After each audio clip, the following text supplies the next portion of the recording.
Bhagavadevasya Dhimahi Dhiyo Yonaha Prachodayat. Aim, aim, aim, clean, clean, clean. Down, down, down.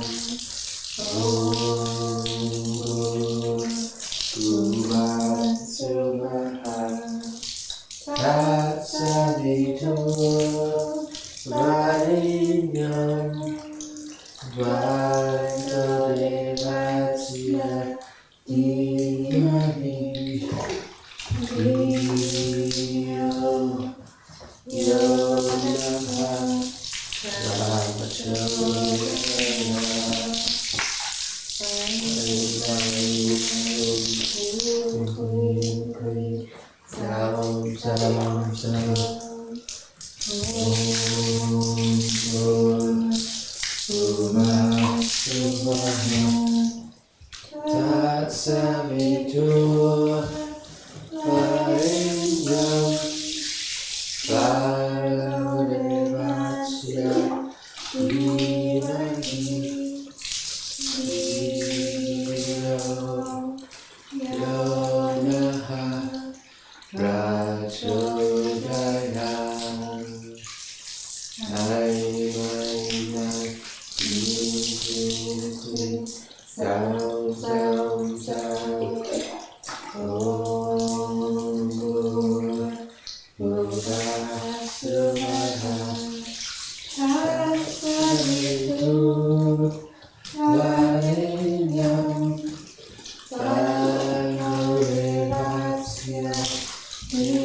Bhuvasuvaha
Tatsavitur Varenyam Bhagavadevasya Dhimahi Dhiyo Yonaha Prachodayat.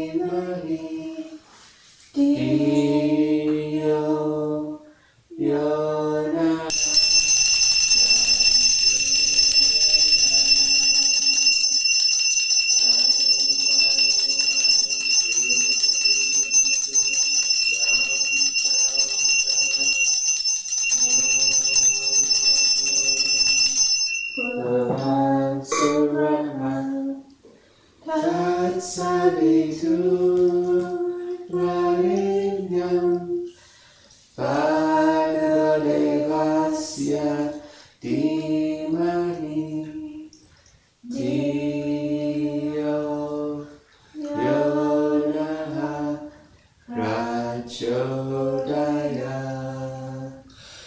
Mai Klim Klim Klim Sam Sam Sam Om Bhuvasuvah Tatsavitu Varenyam Bhargo Devasya Dhimahi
Down.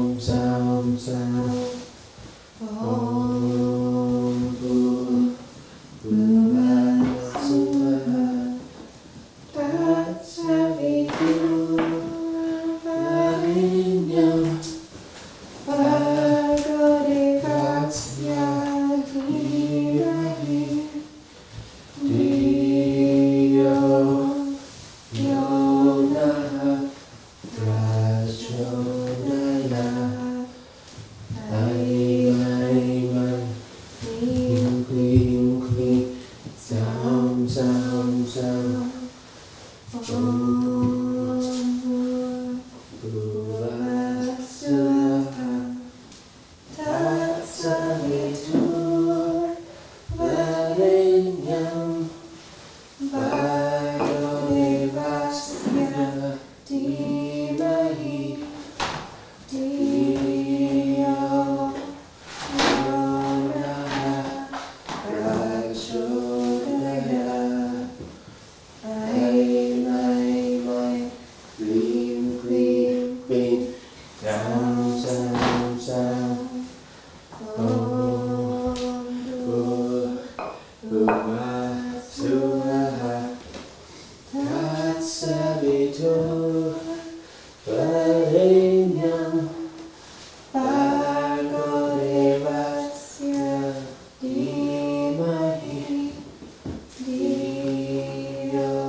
Iyo Yonaha Prachodaya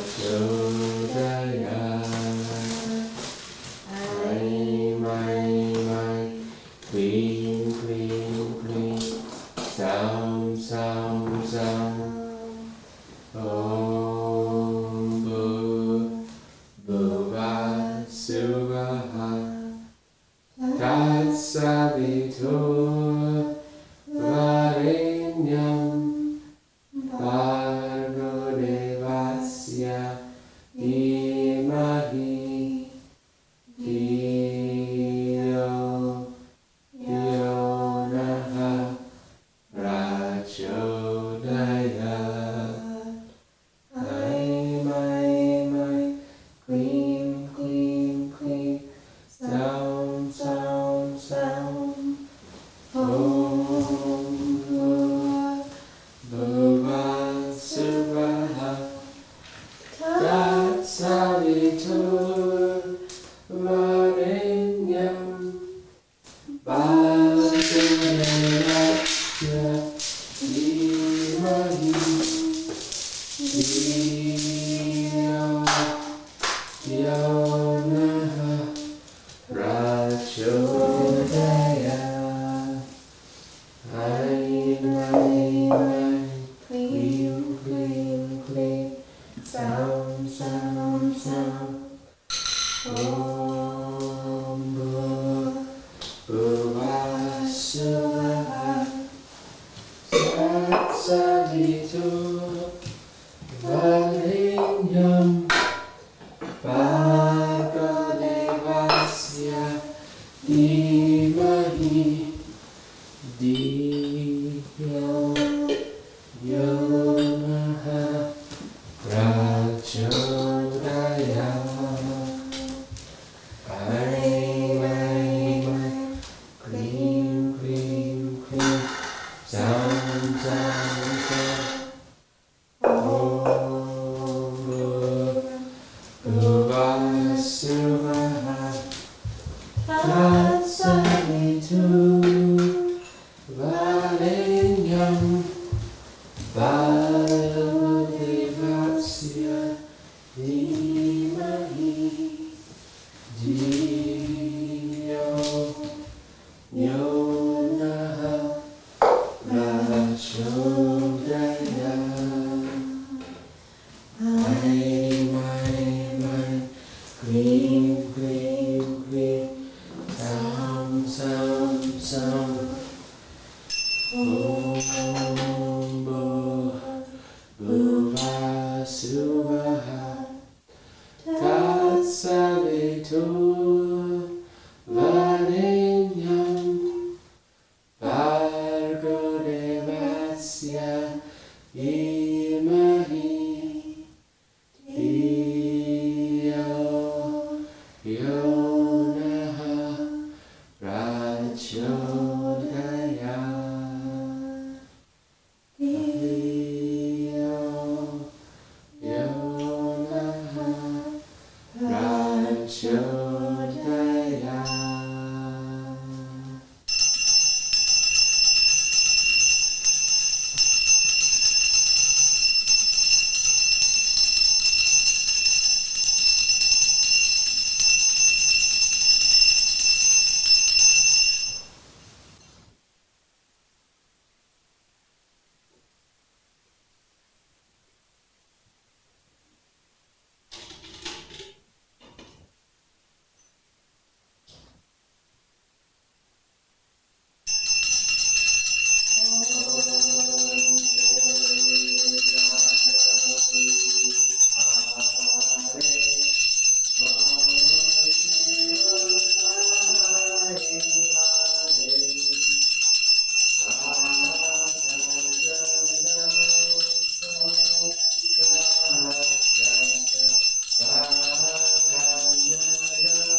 Guru Sri Bhagavan Shirdi Sai Maharaj Ki Jai. Akalandakoti Brahmanayaka Rajadiraja Yogi Raja Parabrahma Satchitananda Samatsa Guru Sri Bhagavan Yesu Maharaj Ki Jai. Akalandakoti Brahmanayaka Rajadiraja Yogi Raja Parabrahma Satchitananda Samatsa Guru Sri Bhagavan Swami Kalashwar Maharaj Ki Jai.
Sai Baba Vibhuti Sachatam Smarami Shirdi vibhutim tatata smarami.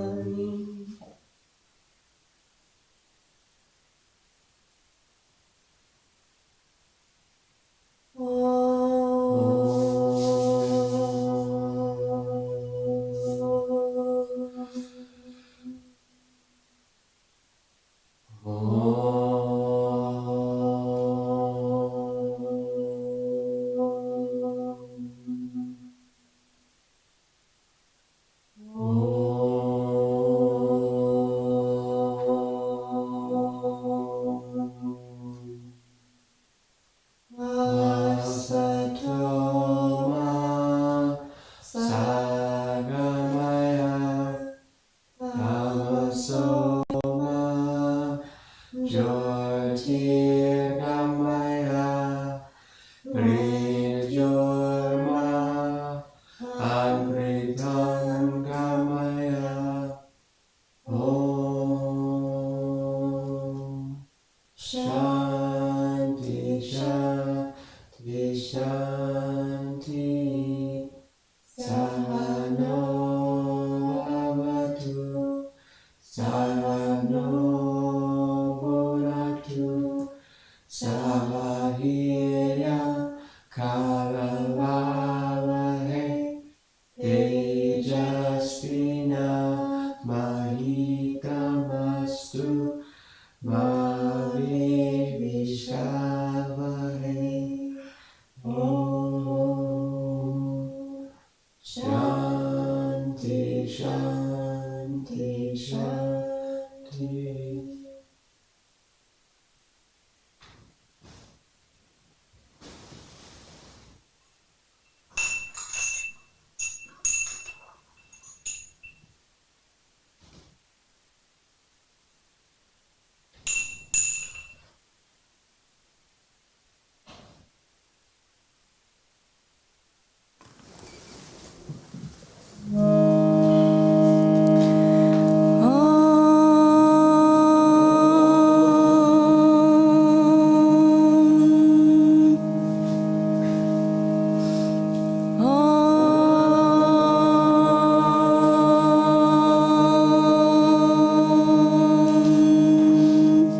Jai Jai Sai. Guru Sai Jai Jai Sai. Sri Sai Satcharitra, The Wonderful Life and Teachings of Shirdi Sai Baba, a modern rendering. Chapter 8. Importance of Human Birth. In this wonderful universe, God has created billions of creatures, including gods, demigods, insects, beasts, and men, inhabiting heaven, hell, earth, ocean, and sky, and other intermediate regions. Of these, those souls whose merits predominate go to heaven and live there until they enjoy the fruits of their actions. When this is done, they are cast down. Those souls whose sins or demerits predominate go down to hell and suffer the consequences of their misdeeds for as long a time as they deserve. When their merits and demerits balance each other, they are born on earth as human beings and are given a chance to work for their liberation. Ultimately, when both their merits and demerits are gone completely, they receive their deliverance and become free. To put the matter in a nutshell, souls get their rebirths according to their deeds and intelligence. The good fortune of being human. As we all know, 4 things are common to all creatures: food, sleep, fear, and sexual union. In the case of man, he is endowed with a special faculty, knowledge, with which he can attain self-realization that is impossible in any other birth. It is for this reason that gods envy man's good fortune and aspires to be born as men on earth to get their final deliverance. Some say there is nothing worse than the human body, which is full of filth, mucus, phlegm, and dirt, and which is subject to decay, disease, and death. This is no doubt true to a certain extent. But in spite of these drawbacks and defects, the special value of the human body is that man has the capacity to acquire knowledge. It is only on account of the human body that one sees, through knowledge, the perishable and transitory nature of the body and of the world. One then develops aversion to sensory enjoyments and can discriminate between the real and unreal, and so attains self-realization. If we reject or neglect the body because it is filthy, we lose the chance for realization. If we are attached to it and run after sensory enjoyments, we go to hell. Therefore, the proper course for us to pursue is the following. The body should neither be neglected nor cherished, but should be properly cared for, just as a traveler on horseback takes care of his horse on the way to his destination to return home. Therefore, the body should be used to attain self-realization, which is the supreme goal of life. It is said that although God creates various creatures, he was not satisfied, for none of them was able to know and appreciate his work.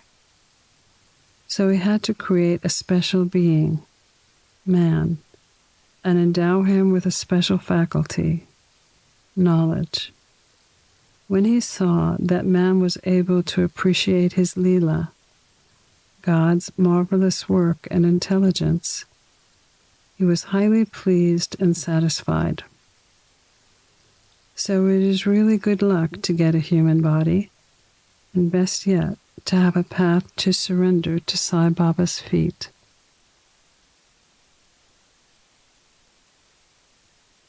be ever alert to achieve the object of our lives. Realizing how precious human life is, and knowing that death is certain and may snatch us at any time, we should be ever alert to achieve the aim of our life. We should not delay, but make every possible effort to attain our goal. Just as a widower is most anxious to get himself married to a new bride, or just as a king leaves no stone unturned to seek his lost son, so with all sincerity and speed, we should strive to attain our end, self-realization. Casting aside lethargy and laziness, warding off drowsiness, we should meditate day and night on the self. If we fail to do this, we reduce ourselves to the level of beasts.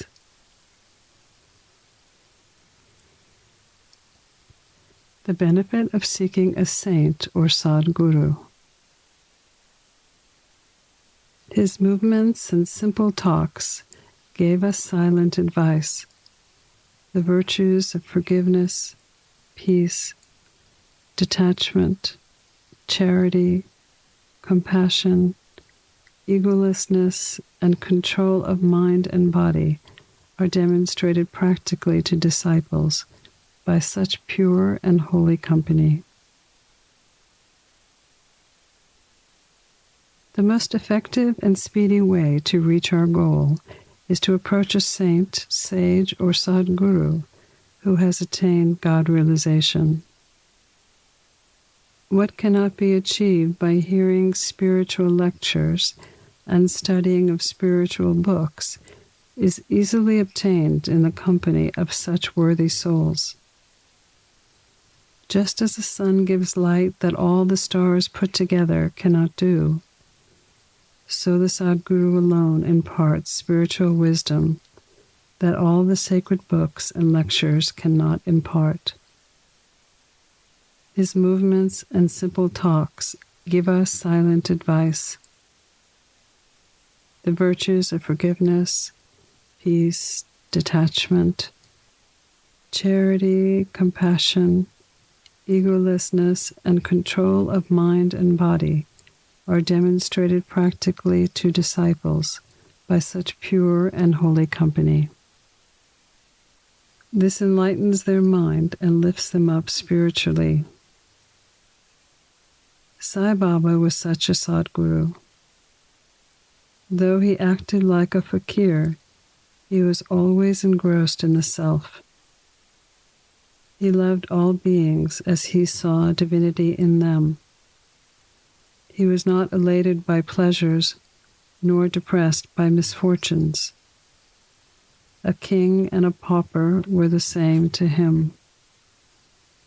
He whose glance could not turn a beggar into a king used to beg for food from door to door in Shirdi. Let us now see how he did it.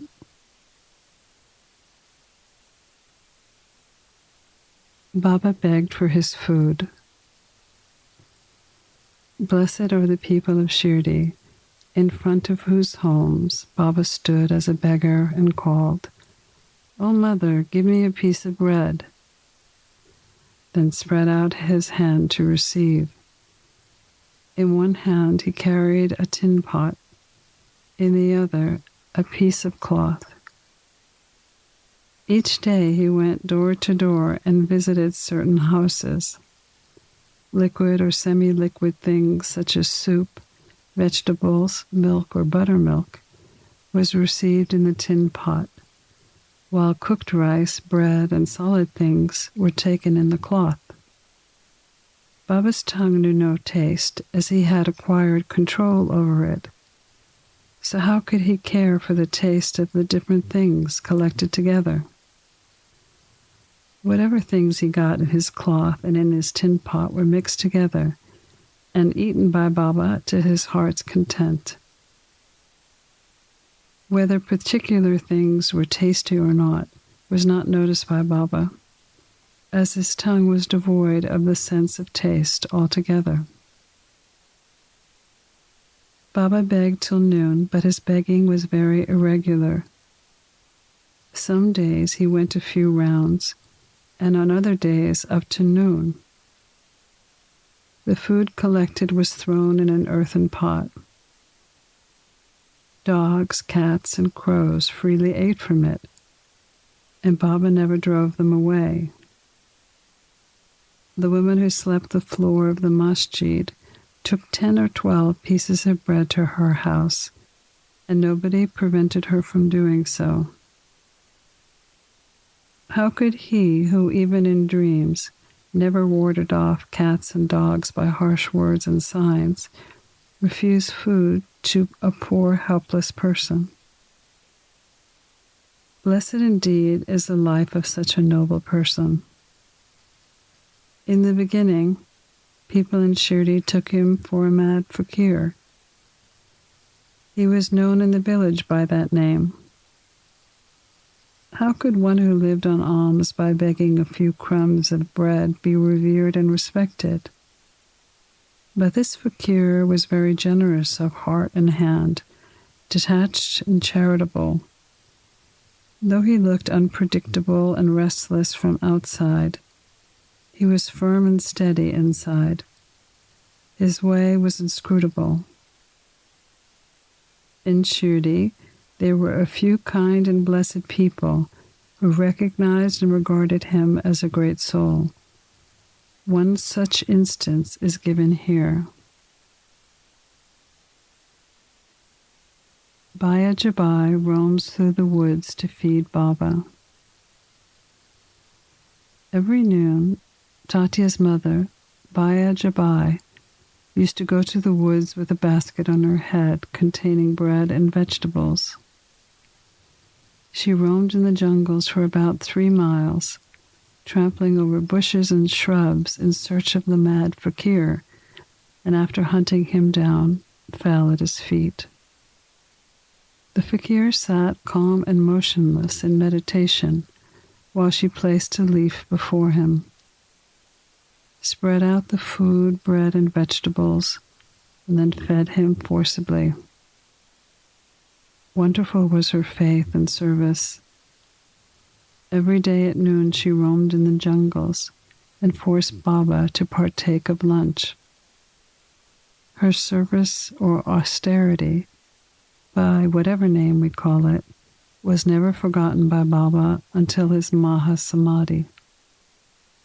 Remembering fully what service she rendered, Baba benefited her son magnificently. Both the son and the mother had great faith in the fakir, who was their God. Baba often said to them that fakir is the real lordship, as it is everlasting, and so-called lordship is transient. After some years, Baba stopped going into the woods, began to live in the village, and took his food in the masjid. From that time on, Baya Jabai's troubles of roaming in the jungles ended.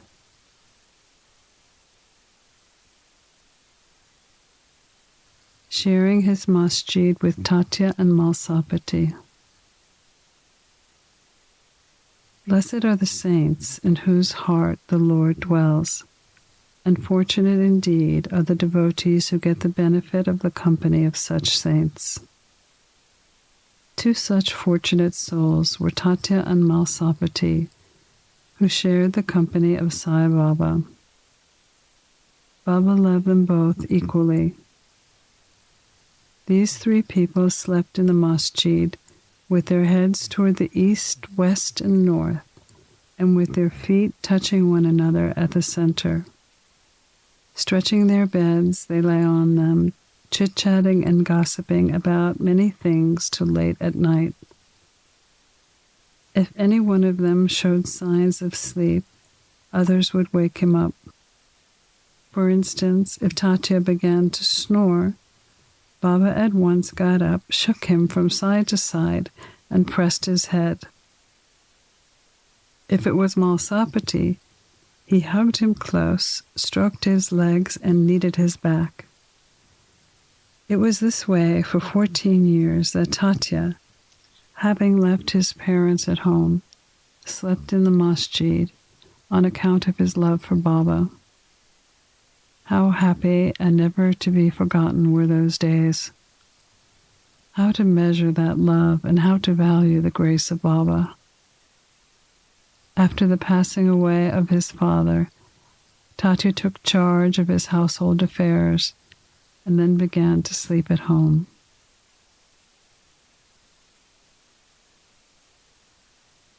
Baba's devotee of Rahata. Baba loved Kote Patel. He equally loved Chandra Banset Marwadi of Rahata.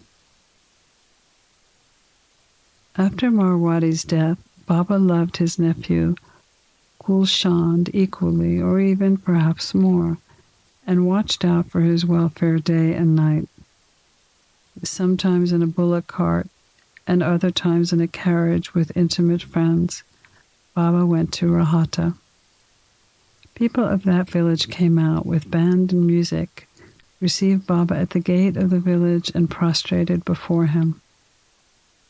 Then he was taken into the village with great pomp and ceremony.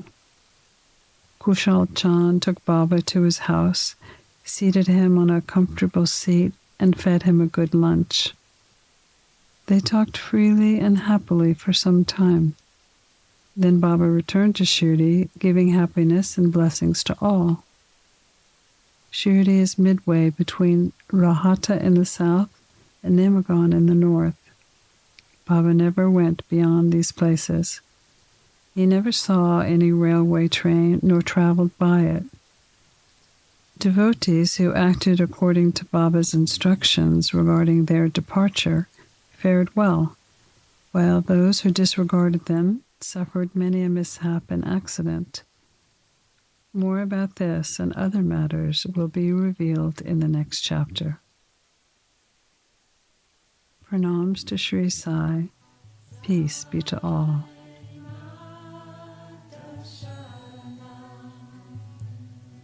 You've been listening to a modern rendering of Hamad Pant's The Sri Sai Satcharitra, the wonderful life and teachings of Shirdi Sai Baba, edited and narrated by Monica Penacanda. For more content like this online, please go to divinelineage.org, SaiFamily.org, and peacefires.org. To learn more about Monica, please go to monicapenacanda.org.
Shine.